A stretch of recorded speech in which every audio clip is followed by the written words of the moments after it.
Tiago capítulo 5, versículo 7, o tema da minha mensagem hoje é quando ser paciente. Eu tenho certeza que você, assim como eu, precisa desta virtude, paciência, paciência. Diz assim a palavra do Senhor: portanto, irmãos, sede pacientes até a vinda do Senhor. O lavrador espera o precioso fruto da terra, aguardando-o com paciência, até que receba as primeiras e as últimas chuvas. Sede vós também pacientes, fortalecei o coração, porque a vinda do Senhor está próxima. Irmãos, não vos queixeis uns dos outros, para que não sejais julgados. O juiz está às portas. Irmãos, tomai os profetas que falaram em nome do Senhor como exemplo de paciência e de perseverança diante do sofrimento. Chamamos de felizes os que suportaram aflições. Ouvistes sobre a paciência de Jó? E vistes o fim que o Senhor lhe deu? Porque o Senhor é cheio de misericórdia e compaixão. Até aí, tá bom. Olha para cá, por favor. Hoje nós vivemos uma época onde a palavra paciência ela tem quase que sido ignorada, perdido o significado e quase que não é mencionada. Porque vivemos na era da tecnologia, vivemos na época em que queremos tudo para ontem. Vivemos uma época em que um miojo que fica pronto em 30 segundos já está começando a demorar tempo demais. Vivemos uma época onde se ouve áudio no WhatsApp ou vídeo no YouTube na velocidade 2. Porque se quer ganhar tempo. Tempo é precioso. Vivemos um período onde as inteligências artificiais vieram para ajudar, sim, mas para que tudo seja feito com muito mais pressa. Muito mais pressa. Tiago, então, ele vem falar a mim e a você sobre paciência. Principalmente paciência diante das tribulações, das angústias, das dificuldades da vida.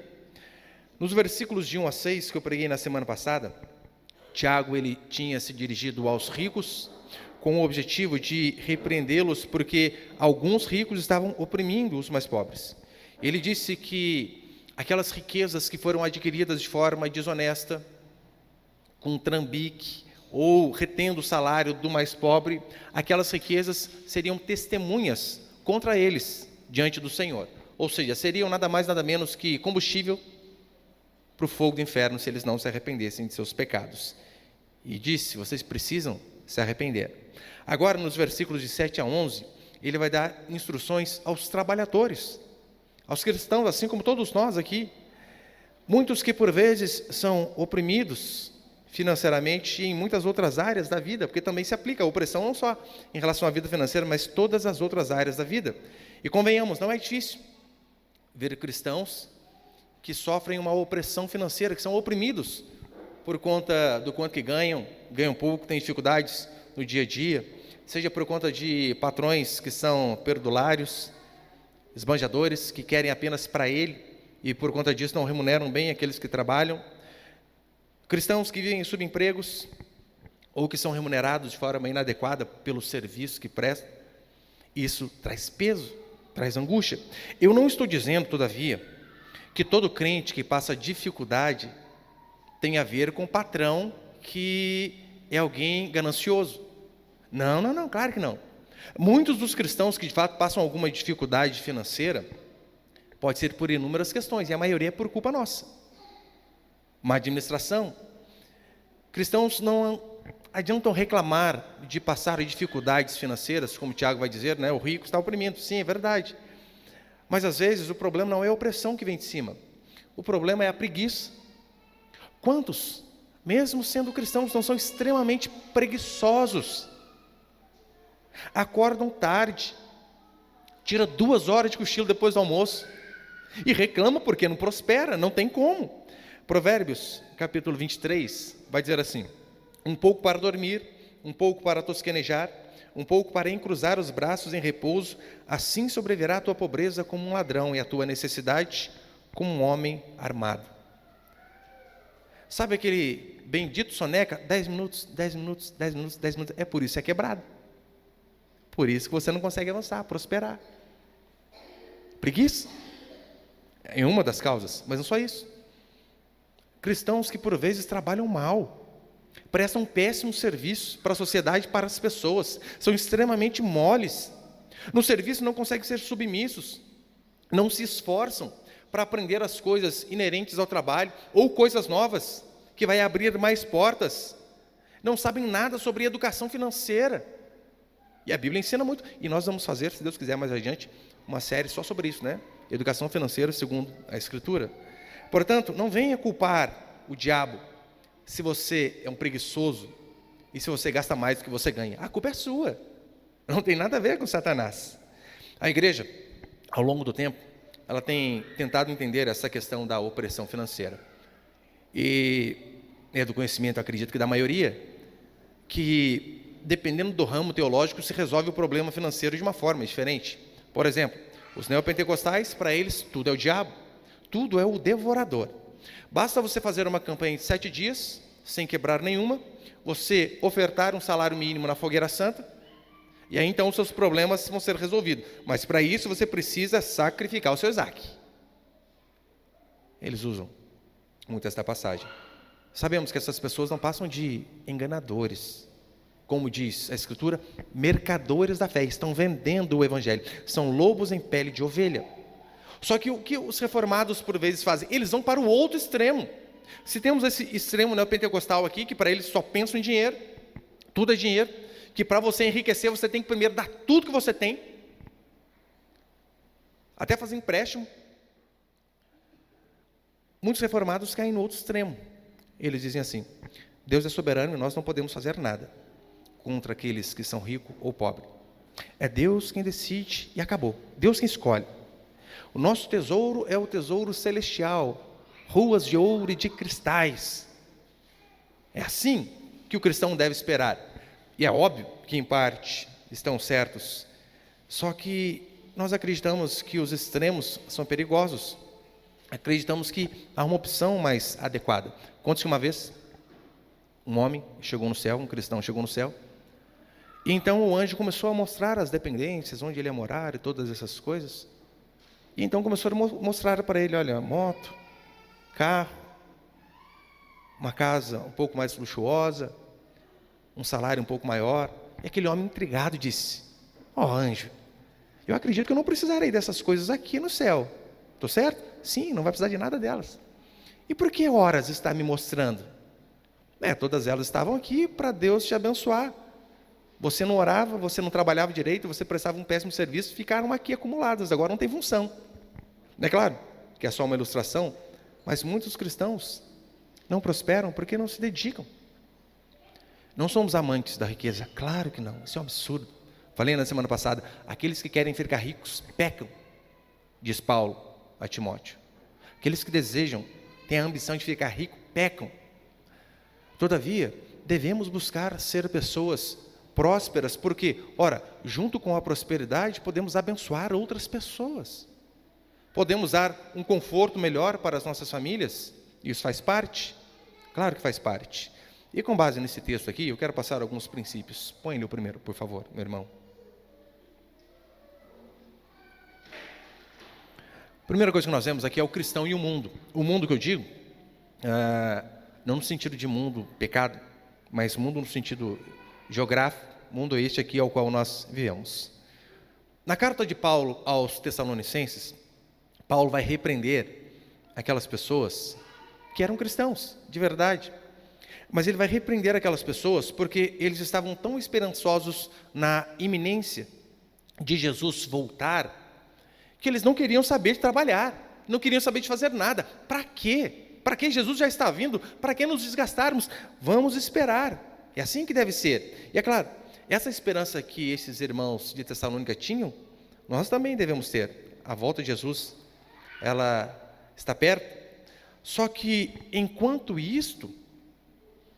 ele não volta, nós temos um mandamento de vivermos, trabalharmos, nos relacionarmos de uma forma que glorifica a Deus. É assim que funciona a vida.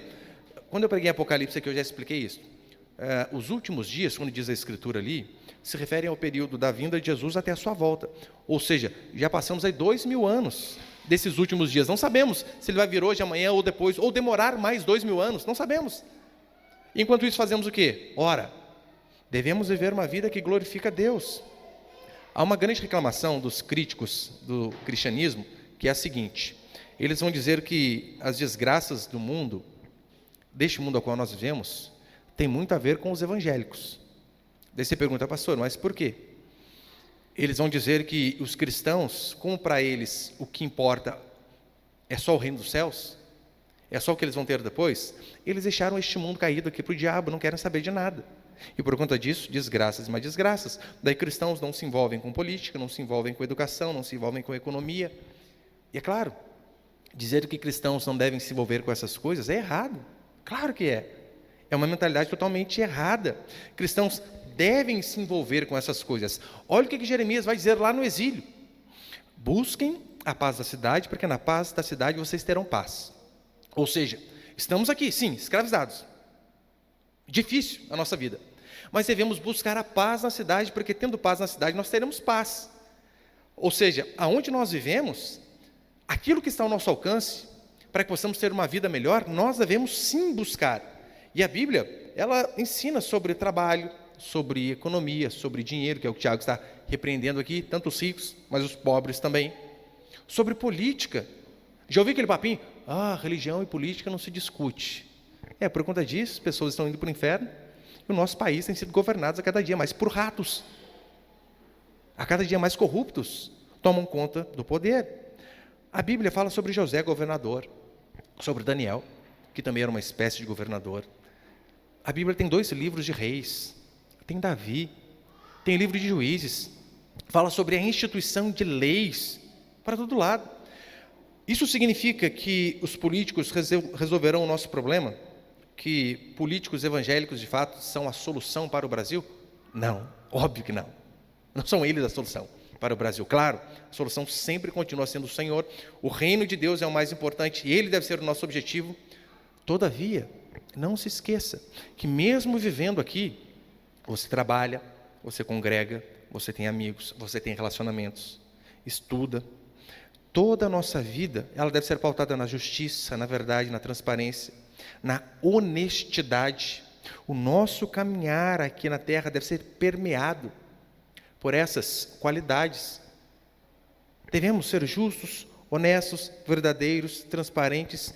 E assim como a igreja ela precisa lutar para combater o pecado individual, este é o mandamento que nós temos, combater o pecado, nós também precisamos aprender a combater o pecado estrutural e sistêmico, ou seja, o pecado que vai além do indivíduo.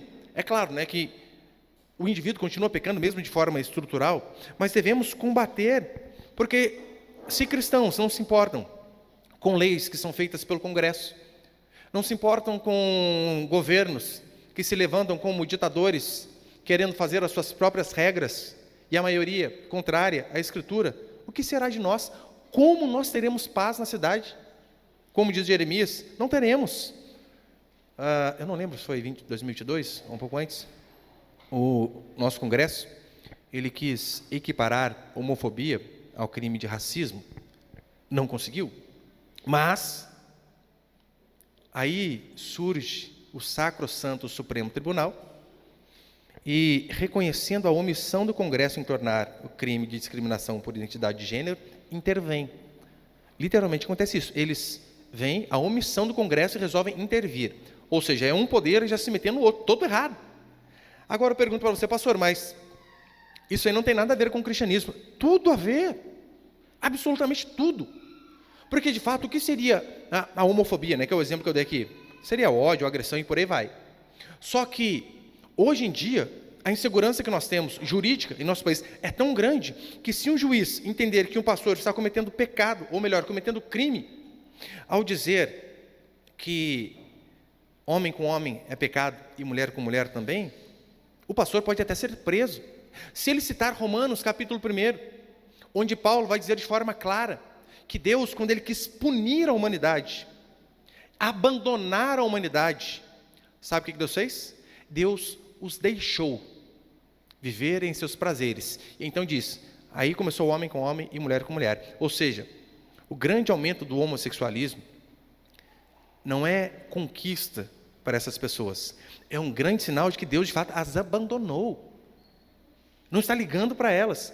Só que hoje, Se um pastor, não que eu esteja citando, né? Estou citando se um pastor citar. Toma cuidado aqui, né? Mas hoje se um pastor cita Romanos, capítulo 1, e prega sobre esse texto, ou se ele diz aquele princípio elementar lá em Gênesis, Deus os fez homem e mulher. Ele corre o risco de ser preso pelo entendimento de algum juiz que acha que isso aqui é um crime. Hoje eu via uma nova identidade de gênero. Como que é o nome? Eu não vou nem falar o nome, o que é feio. Não, ele aparenta algo feio, mas não é feio, mas não vou falar que não. Mas é um absurdo. A última vez que eu vi, eles disseram que há 33 tipos de gêneros diferentes. 33. Tem um homem que gosta de mulher, a mulher gosta de homem, isso aí é o normal. Tem um homem que gosta de homem, a mulher gosta de mulher, o homem que se sente homem, mas à noite é mulher, e é uma mistureba danada. Eu sempre digo, né, não há 33 tipos de gênero. Uma que a palavra gênero ali é só para confundir a gente, é sexo. Eles colocam de forma proposital. Gênero serve para a gente identificar coisas. Por exemplo, cadeira, a cadeira, gênero feminino. Homem e mulher é sexo, masculino ou feminino. Não tem outra opção. Só há 2 tipos de sexo. E 31 tipos de gays. Essa é a realidade. Mas hoje em dia, dependendo do pastor citar o texto da Escritura e pregar, expor sobre ele, ele pode até ser preso pelo entendimento de algum juiz. E isso vai afetar diretamente a pregação do Evangelho. Você consegue ver como isso sim é uma batalha da igreja? Como nós não devemos, não podemos ser os isentões de ficar em cima do muro? Não, o que importa é pregar o Evangelho. Como você prega o Evangelho dessa forma? Sabendo que há uma parte que você não pode pregar? Não devemos ser isentos de forma nenhuma. E eu sei que nós, mesmo sendo combativos, e por vezes até vencendo algumas batalhas, que Deus nos dá a graça, Tiago ele deixa bem claro que a nossa vitória final ela não é aqui. Não devemos colocar toda a nossa esperança neste mundo. O dia que levantar um presidente, um cristão, um congresso cristão, não vai resolver o nosso problema. Juízes cristãos, estamos com lá, terrivelmente evangélico e terrivelmente faz a gente passar vergonha. A nossa esperança deve sempre estar em Cristo. É nele, apenas nele, que nós de fato teremos todas as nossas lágrimas enxugadas, toda a nossa dor vai passar. Devemos combater, devemos ser ativos aqui, como diz Tiago, lutar contra aquilo que é errado, sem esquecer que a nossa esperança maior deve ser sempre Jesus Cristo. Segundo princípio, quando que nós devemos ser pacientes, que é o que Tiago está dizendo aqui? Quando não estamos no controle das circunstâncias. No versículo 7, ele vai dizer: portanto, irmãos, sede pacientes até a vinda do Senhor. Se ele demorar aí mais uns 30 anos, você precisa ter 30 anos de paciência. Se você viver mais 60 anos, 60 anos de paciência. Ele faz a analogia aqui do lavrador, para mostrar que, de fato, que ainda que o lavrador faça tudo o que está ao seu alcance, há coisas que não dependem dele. A chuva, por exemplo, não depende do lavrador. Pastor, mas hoje em dia, devido à tecnologia, há formas de irrigar a terra e por aí vai. Sim, é verdade. Mas ainda que há essa forma artificial de se fazer chuva, o crescimento de um fruto não acontece do dia para a noite. É por isso que ele diz, o lavrador precisa ter paciência. Você não planta uma sementinha hoje e de repente você toca nela e ela já cresce. Precisa de tempo. Se o alface dura 40 dias, um pé de pinhão vai demorar 40 anos, em média. Então, há coisas que demoram mais do que outras, claro. E por isso, Tiago vem e diz, sejam pacientes. Principalmente com coisas que não estão em nosso controle. Que não adianta. Há coisas que fogem da nossa alçada. Furacões, graças a Deus, o Brasil não tem muito, né? Raramente aparece um outro. Mas veja algumas regiões dos Estados Unidos, o que aquelas pessoas podem fazer, ainda que elas sejam precavidas, façam estruturas melhores em suas casas, mas como você para? A força da natureza não tem como. Há situações que fogem do nosso controle, secas, ou, como estamos vendo lá no Rio Grande do Sul, enchentes. Como você detém um rio de transbordar por conta da chuva? Impossível! Ou seja, algo que foge do nosso controle. Mas não só isso. Doenças graves ou até doenças incuráveis. E talvez a pior coisa que não está em nosso controle, a morte. Como? O que fazer quando o luto bate à nossa porta? Antidepressivo? Ansiolítico? Você acha que você vai resolver o seu problema? Não vai. Você acha que, de fato, um comprimido físico tem o poder de aliviar a dor da perda de um pai, de uma mãe, de um filho? Impossível! Impossível! São circunstâncias que fogem do nosso controle. Na verdade, que esses remédios fazem apenas te drogar, anestesiar ali por um período, mas quando você recobra a consciência, o problema continua lá.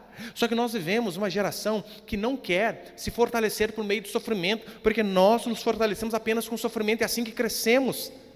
Agora, quando você não quer passar por este processo que por vezes é doloroso, você não cresce, você não avança, você continua uma criança, espiritualmente falando, porque você não está disposto a enfrentar.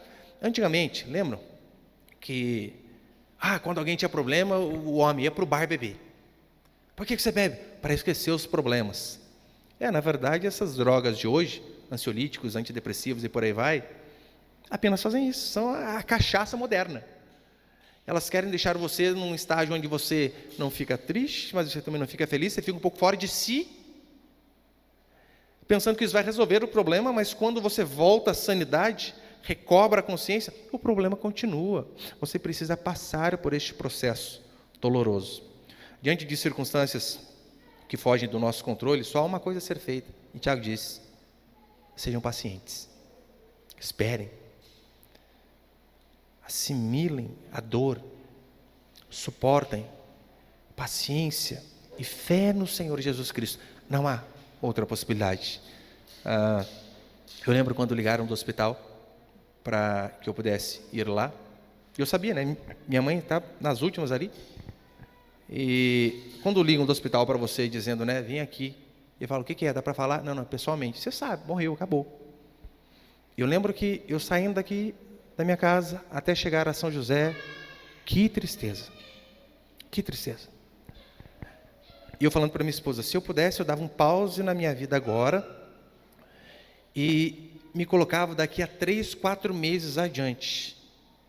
Aí eu já estaria um pouco mais recuperado, mas não tem como. É necessário que se passe por todo esse processo, que se ouça aquela notícia que você nunca ia querer ouvir, que se passe por todo o trâmite burocrático de velório, triste. Mas essa é a vida. Nessas horas, onde circunstâncias fogem do nosso alcance, Tiago diz: sejam pacientes e permaneçam com a esperança em Cristo. Ele, apenas Ele pode nos fortalecer. Deus, na nossa caminhada com Ele, por vezes, Ele até refresca, né? Aí o nosso sofrimento, isso é certo. Todavia, saiba, o sofrimento faz parte da vida cristã. Faz parte. Jesus diz isso. Nós devemos esperar por sofrimento, por angústias, por aflições. Ele passou por tudo isso, porque acha que nós, seguindo a Ele, passaríamos por coisas diferentes? Não, claro que não. Diante do sofrimento, refletir na vinda do Senhor, nessa esperança, é a única saída. Por isso que ele diz aqui no verso 7, portanto, irmãos, sede pacientes até a vinda do Senhor. Lembre-se disso, versículo 8, sede vós também pacientes, fortalecei o coração, porque a vinda do Senhor está próxima. Saber que no mundo teremos aflições é fundamental. Fundamental. Saber que nas aflições o Senhor não nos abandona é mais fundamental ainda. Saber que apenas nele nós podemos nos agarrar. O sofrimento é passageiro, mas a vinda do Senhor está próxima. Portanto, vivamos, como diz Tiago, nessa expectativa e nessa esperança. Esperança e que o Senhor está perto. Que um dia Ele virá para enxugar dos nossos olhos toda lágrima. E terceiro e último para encerrar, põe por favor, Samuel.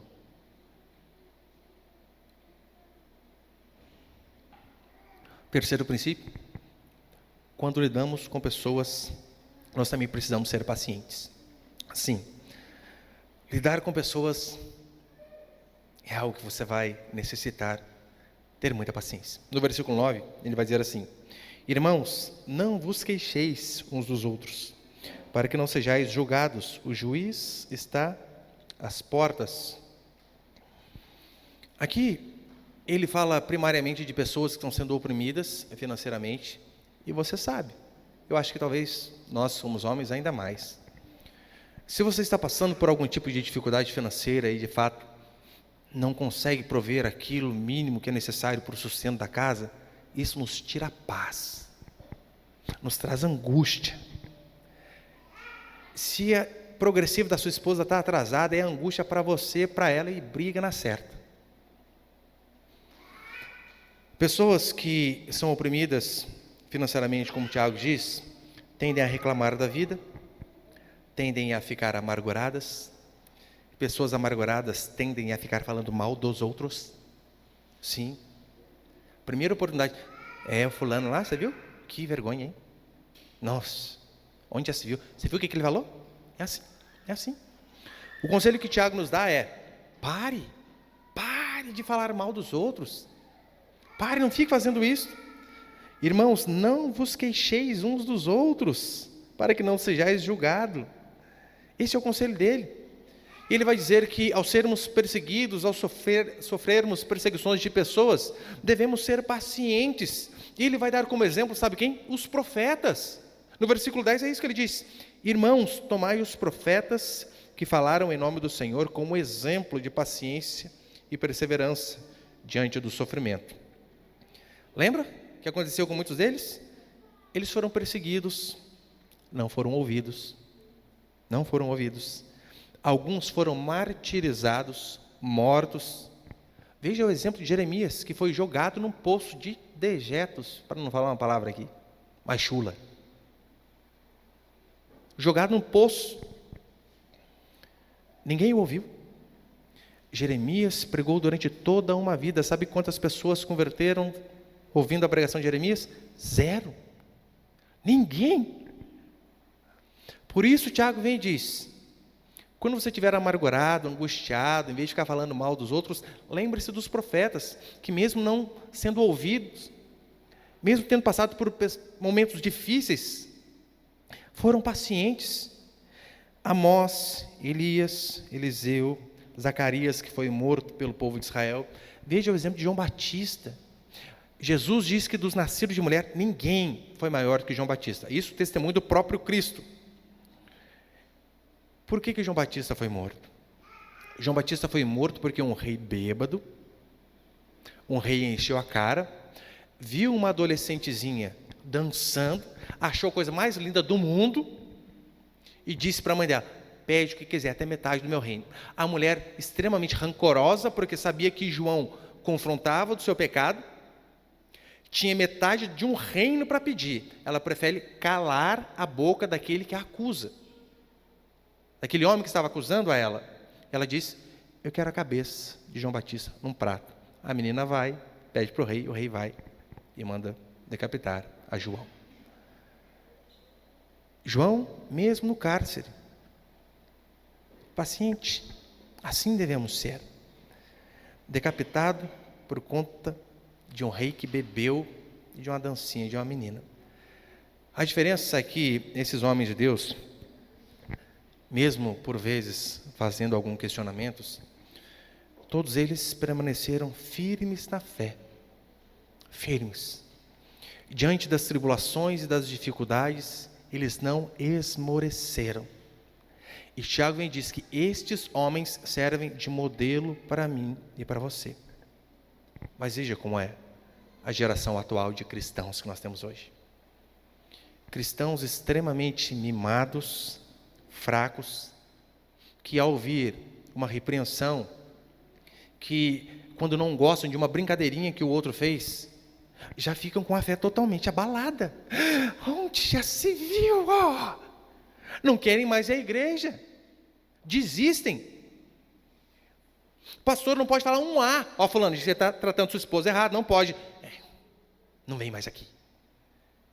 Não pode falar: olha, o jeito que você está falando com seu filho é errado. Você está mimando demais, você precisa ser firme. Onde já se viu? Ficam bravos. por qualquer coisinha. É uma correção, uma brincadeira, uma discordância, um desentendimento e pronto. Estou com a fé abalada. Essa semana aí, está um burburinho na internet de uma grande igreja, onde pessoas estão reclamando que foram perseguidas, maltratadas. Então, vem um pastor que saiu da igreja faz 13 anos. Não é 13 dias, 13 anos.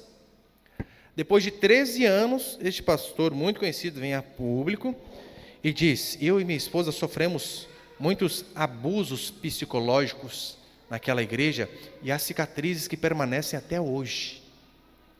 Eu olho para um cara desse e eu penso, que molenga. 13 anos. Abuso psicológico. O que é? Colocou você, repetiu você na escala de faxina? Foi isso? Onde já se viu? 2 semanas seguidas, eu limpando a igreja. Abusos psicológicos, cicatrizes que permanecem até hoje. Vai superar isso quando? Vai ficar dando de coitado de vítima até quando? Veja o exemplo dos profetas, que sofreram e permaneceram firmes. Mas olha a geração de hoje, pelo amor de Deus. Qualquer coisinha que você fala, a pessoa já desanima. Bem fazia Jesus, né? Jesus, certa vez, deu um discurso mais duro. E algumas pessoas saíram. Os discípulos só faltaram corrigir Jesus: Senhor, cuidado aí, vai devagar, o povo indo embora da igreja aí. Jesus ficou bravo com eles também, falou: se vocês quiserem ir, vão junto. Mas não podemos baixar o sarrafo do evangelho para conseguir aglomerar mais gente. Não podemos ir contra a Escritura por conta de quantidade de pessoas. É por isso que no versículo 11 ele vai dizer assim: chamamos de felizes os que suportam aflições. Esses molengas jamais vão ser felizes. Se você não rompe, se você não aprende a perdoar, se você não aprende a seguir adiante, você vai ser sempre alguém amargurado, seco, ranzinza, infeliz. É assim, sempre assim. Por este motivo que, talvez, aqui a tradução grega da palavra paciência seja fantástica. A palavra grega é traduzida por makrotumos. A tradução literal seria grande e quente. Ou seja, tenham como exemplo os profetas, esses homens que não ferveram, não se aqueceram diante das injustiças que sofreram das pessoas. Diante das perseguições, eles não ferveram. Mas quantos aqui? Quantos aqui não caem nesse pecado? Foi muito esquentadinho, perdi a paciência. Fazemos isso constantemente. E na maioria das vezes, veja, na maioria das vezes, nós perdemos a paciência, seja com irmãos que eu digo irmãos de carne, mas irmãos da igreja também, irmãos em Cristo. Perdemos a paciência com irmãos, com filho, marido, esposa. Na maioria das vezes é porque nós queremos que as pessoas sejam exatamente iguais a nós. Assim somos. E por conta da pessoa não agir exatamente como a gente queria que ela agisse, a gente perde a paciência, a gente se irrita, a gente fica bravo. Só que a gente se esquece que ninguém é igual a ninguém. Ninguém. Quem tem mais aqui de um filho sabe. Pode sair da mesma fábrica. Eu vejo lá em casa. Saíram da mesma fábrica, são educados iguais, estudam junto, comem a mesma comida, estão no mesmo ambiente. Um diferente do outro. Totalmente. Um é mais esquentado, o outro chora mais, o outro bagunça o dia inteiro, o outro quer bater em todo mundo. É assim a vida. E assim a gente vai corrigindo, vai educando, vai indo. Só que não perca a paciência porque o outro não é igual a você. Porque há coisas que você sabe e há coisas que não tem como a gente mudar. Não dá. Esse é o seu problema. Talvez se você perde muita paciência, como diz Tiago, devemos ser pacientes, você perde muita paciência porque você quer que o seu cônjuge seja uma fotocópia sua, alguém exatamente igual a você. Mas você sabia que não é? Se fosse, talvez não daria certo. É justamente as diferenças que nos fazem crescer. Eu canso de ver adolescente querendo mudar o pai. Tem aquele provérbio antigo, né, que diz: burro velho não pega marcha, já viu? E às vezes você está lá, você quer mudar o seu pai, mas a vida inteira foi daquele jeito. Daí está você, 18, 20 anos, quer mudar, não vai. Deixa ele ser feliz daquele jeito. Lá em casa, às vezes eu vou à casa do meu pai, e às vezes eu passo à casa da minha irmã, pega ela primeiro e a gente vai lá, né? E a gente chega e deitar meu pai, deitado na sala. Meu pai, literalmente, ele dorme assim na sala. Assim. Minha irmã fica louca da vida. Pai, tira essa mão daí. Ele fala assim, não, já estou treinando. Treinando. E daí ele levanta, conversa com a gente. Meu pai tem uma mania meio peculiar, que o que se espera é, quando a orelha esquerda coça, é você coçar com a mão esquerda, né? Tá pertinho, né? Meu pai, ele faz assim para coçar toda vez, ó. E coça assim.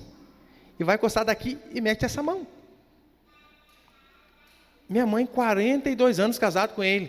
Coça a orelha direito. Daí tá lá, eu falando para ele, não, coça do jeito que o senhor quiser a orelha é do senhor aí. E a gente acaba ficando angustiado porque o outro não é igual a gente.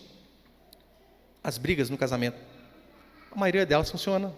Existem por conta disso. Eu lembro que, pelo menos no começo ali, já fazem 24 anos que eu estou com a minha esposa. 24. Mas eu lembro que, principalmente no começo, eu ficava angustiado porque ela não fazia as coisas do jeito que eu faço. Ela não lia os 10 capítulos da Bíblia que eu lia todo dia, ela não orava pelo menos 1 hora, igual eu orava todo dia, e eu ficava furioso. Como assim? Como assim uma crente que não lê 10 capítulos por dia? E eu brigava. Aí depois eu fui aprendendo, falei, não, é cada um no seu ritmo. Por mais que ela não esteja aqui orando 1 hora de joelho, mas está lavando a casa, orando, está dando banho nas crianças, orando, está fazendo tal coisa, ouvindo. É cada um no ritmo, somos diferentes, devemos ter paciência. As esposas são assim também.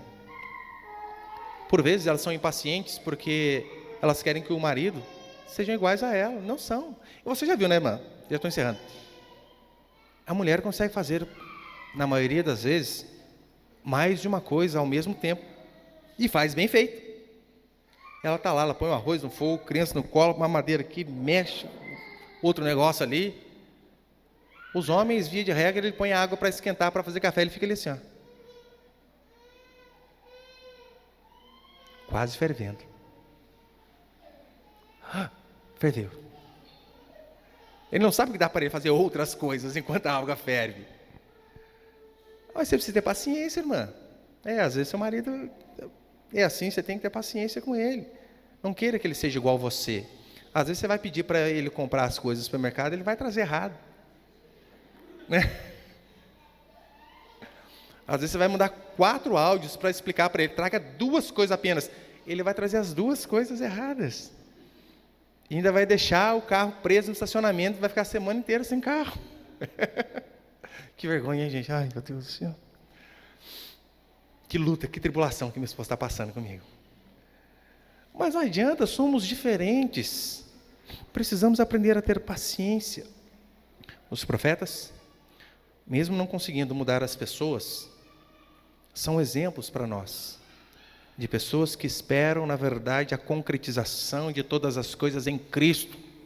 Em Cristo. É por isso que em Cristo, minha querida irmã, no céu, não vai ter marido nem esposa, lá não se casam nem se dão em casamento, vai estar livre de uma vez por todas disso daí, gente. E o marido também, claro, né? Mas eu e você devemos nos espelhar neles. Precisamos ser pacientes, descansar no Senhor, principalmente quando nós não estamos no controle das circunstâncias, quando as coisas fogem da nossa alçada, não há o que fazermos. Se você fez tudo o que estava ao seu alcance e mesmo assim não conseguiu mudar, espere, descanse, seja paciente. A semana que vem eu vou dar esse exemplo, né? Ele vai citar o exemplo de Jó. Se teve alguém que teve paciência para suportar tribulações, dificuldades e angústias, foi Jó. E assim como os profetas, nós também devemos ser. Que o Senhor possa nos dar a graça de lembrar que, ainda que venhamos a passar por inúmeras dificuldades, aqui, cada um tem a sua luta. Que a nossa mente, que o nosso coração, que os nossos olhos estejam sempre fitos no céu, sabendo que a vinda do Senhor está próxima. E sim, neste dia, todas as angústias vão sumir. Todas as aflições vão acabar. O Senhor vai enxugar toda lágrima e já não vai haver mais dor, angústia, nem pranto.